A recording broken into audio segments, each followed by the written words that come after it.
Welcome back. हम बात कर रहे हैं पाकिस्तान क्रिकेट के हवाले से और चैंपियंस ट्रॉफी के हवाले से, जिसका इनेकाद पाकिस्तान में हो रहा है। लेकिन सवाल बार बार यही उठ रहा है कि क्या भारत उसमें आएगा, नहीं आएगा। इसी हवाले से हम बात कर रहे हैं। अविनाश शर्मा भारत से हमारे साथ जुड़े हुए हैं, उनसे बात करते हैं। अविनाश, क्या आप समझते हैं कि एक सोच पाई जाती है भारत में? कुछ दिन पहले भारतीय एक और सहाफ़ी इंद्रनील बासु हमारे साथ मौजूद थे, तो उन्होंने तासुर दिया कि शायद ऐसा है कि 2026 में वहां पर T20 वर्ल्ड कप होने जा रहा है, तो भारत अगर चैंपियंस ट्रॉफी यहाँ खेलने नहीं आता तो पाकिस्तान वहां नहीं जाएगा। लेकिन भारत में ऐसी सोच नहीं है। भारत समझता है कि उसके लोग समझते हैं कि शायद भारत ना भी जाए पाकिस्तान, लेकिन तब भी पाकिस्तान जरूर आएगा। ऐसा है वहां पर? देखिए, उम्मीद जरूर कर सकते हैं, क्योंकि जैसे अगर आप 2023 का जो ओडीआई विश्व कप था उसकी बात अगर करें तो आकर के खेली थी पाकिस्तान की टीम। इसके अलावा अगर आप 2016 का T20 वर्ल्ड कप था, उसमें भी शाहिद अफरीदी की अगुवाई में टीम आकर के प्रदर्शन किया था और अच्छा प्रदर्शन भी किया था पाकिस्तान ने। तो जाहिर तौर पर और अब देखना जरूर होगा कि भारतीय क्रिकेट बोर्ड किस तरीके से एक एग्जाम्पल सेट करती है, या जो पुराने लाइंस थे उन्हीं लाइंस पर वो टो करके जाती है। लेकिन हम काफी ज्यादा इसमें हमें कोई दो राय नहीं है, कोई शक शुबा नहीं है कि डिक्टेट पॉलिटिकल लाइंस से ही होने वाला है कि भारतीय टीम ट्रैवल करेगी या नहीं करेगी। काफी ज्यादा इंपॉर्टेंट रहने वाला है। उम्मीद जरूर कर सकते हैं, फैंस जैसे उम्मीद कर रहे हैं। टिट फॉर टैट अगर आप करते रहेंगे तो शायद आपको एक सोल्यूशन नहीं मिलेगा, और अब कहीं ना कहीं जरूरत है एक अच्छे सोल्यूशन की, एक सही सोल्यूशन की, जिससे गेम आगे बढ़े।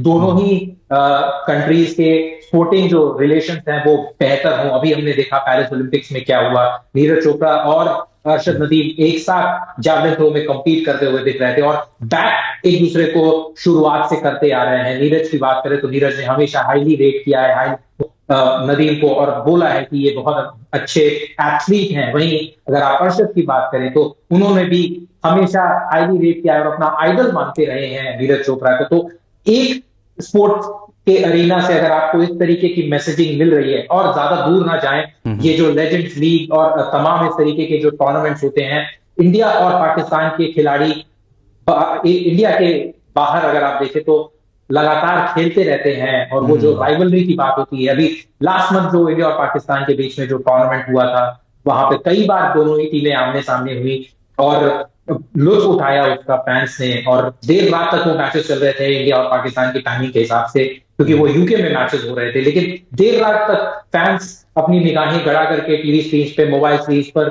उस मैचेस का लुत्फ उठा रहे थे। तो मैसेजिंग तो काफी क्लियर है कि फैंस कभी भी कोई भी मौका नहीं छोड़ना चाहते हैं। जब भी आता है इंडिया, जब भी आता है। अभी देखें ना अविनाश, जिस तरह से आपने खुद भी जिक्र किया जेवलिन के हवाले से, नीरज चोपड़ा वर्सेस अरशद नदीम, और अरशद नदीम और उनका आपस में मुकाबला 10 बार हुआ। 9 मुकाबले नीरज ने जीते, 1 मुकाबला अरशद नदीम ने जीता। आप भी तवक्को कर रहे थे कि कोई सरप्राइज हो सकता है? क्या सोच पाई जा रही थी वहां पर? देखिए, सरप्राइज जरूर कर सकता है, और ये ऐसा कंपटीशन है, ये ऐसा इवेंट है जिसमें आप क्लियर कट फेवरेट नहीं जाते हैं। तो जाहिर तौर पर जो क्वालिफाइंग राउंड जब हुआ था तो वहां पर भी अच्छा थ्रो किया था अरशद ने, और मैसेजिंग साफ थी उस वक्त भी कि he is someone to watch out for in the final medal round में। तो ये मैसेजिंग क्लियर थी। और अरशद के बारे में बार बार अगर आप देखें तो कोई ये फ्लूक नहीं कह सकते हैं, क्योंकि कॉमनवेल्थ में हमने देखा था उन्होंने ऑलरेडी 90 मार्क ब्रीच किया हुआ था, 90 मीटर का मार्क। तो आप जब एक प्लेयर ने ऑलरेडी 90 मीटर मार्क ब्रीच कर रखा होता है एक बड़े टूर्नामेंट में, जहां पे यही एंडरसन पीटर्स आकर के पहले भी उनके साथ कंपीट कर चुके थे, कई सारे जमैकन एथलीट्स आकर के कंपीट कर चुके थे, तो उनके पास तैयारी जरूर थी। और 90 मीटर का जो मार्क है वो नीरज ने नहीं ब्रीच किया है। उनका अभी भी जो पर्सनल बेस्ट है वो 89.45 है, जो उन्होंने ओलंपिक के फाइनल में फेंका था। तो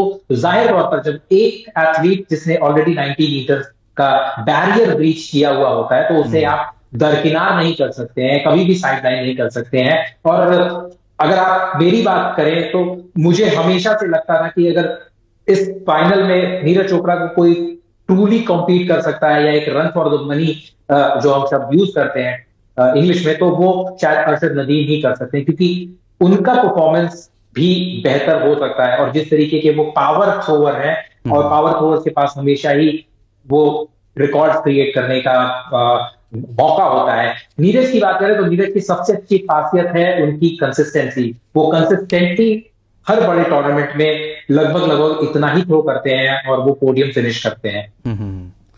अविनाश, पाकिस्तान टीम पर कुछ बात करेंगे। बाबर आजम लंबे अरसे से उसकी कप्तानी कर रहे हैं। भारतीय सहाफती हलकों में क्या सोच पाई जाती है?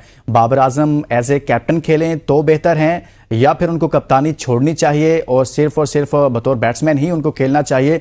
क्या समझते हैं आप? देखिए, कैप्टेंसी की जहां तक बात है तो बाबर कहीं ना कहीं फैंस, अगर आप इंडियन फैंस की बात करें तो हाईली रेट किया जाता है बीइंग बतौर बल्लेबाज। वो बहुत ही अच्छे बल्लेबाज हैं, मॉडर्न डे लेजेंड है, ग्रेट्स ऑफ द गेम है और one of the finest batters Pakistan has ever produce, उनमें शुमार वो जरूर होते हैं। लेकिन अगर आप कैप्टेंसी की बात करें तो अब तक वो कैप्टेंसी वाली बात उनसे देखने को नहीं मिली है। रिकॉर्ड्स अगर आप देखें, रिजल्ट्स देखें, जब बड़े टूर्नामेंट्स होते हैं, चाहे आप एशिया कप की बात कर ले, चाहे आप वर्ल्ड कप की बात कर ले, T20 वर्ल्ड कप की बात कर ले, हर जगह उनको उम्मीदों के मुताबिक प्रदर्शन बतौर कैप्टन नहीं कर पाए हैं। और ये कॉमन कंसेंसस है कि कहीं ना कहीं कैप्टनसी का जो एक दबाव है बाबर के ऊपर, उसने असर डाला है। हालांकि उससे भी ज्यादा परेशानी की बात अगर आप करें, या जो इंडियन फैंस में या इंडियन मीडिया में जो बातें होती हैं, वो ये होता है कि पाकिस्तान की क्रिकेट टीम हमेशा ही दो भाग में या दो गुटों में बटी हुई नजर आती रहती है किसी भी मेजर टूर्नामेंट के पहले, और ये एक सबसे बड़ी परेशानी का सबब बन जाता है टीम के लिए। हमने देखा था T20 वर्ल्ड कप के जस्ट पहले खबरें किस तरीके से आ रही थी कि दो कैंप बन रखे हैं टीम में, एक बाबर का कैंप है और दूसरा शाहिद शाह अफरीदी का कैंप है। और जनरल परसेप्शन यहां पर भी वही रहती है फैंस की और मीडिया की भी, कि क्योंकि टीम जो है वो दो कैंप में बढ़ जाती है, प्लेयर्स एक दूसरे का साथ उस तरीके से नहीं देते हैं जिस तरीके से शायद देना चाहिए। इस T20 वर्ल्ड कप में अगर आप भारतीय क्रिकेट टीम की बात करें या साउथ अफ्रीकन क्रिकेट टीम की बात करें तो they were playing for pride, they were playing collectively and they were playing together. वो बात पाकिस्तान के साथ हमें इस T20 वर्ल्ड कप में देखने को नहीं मिली।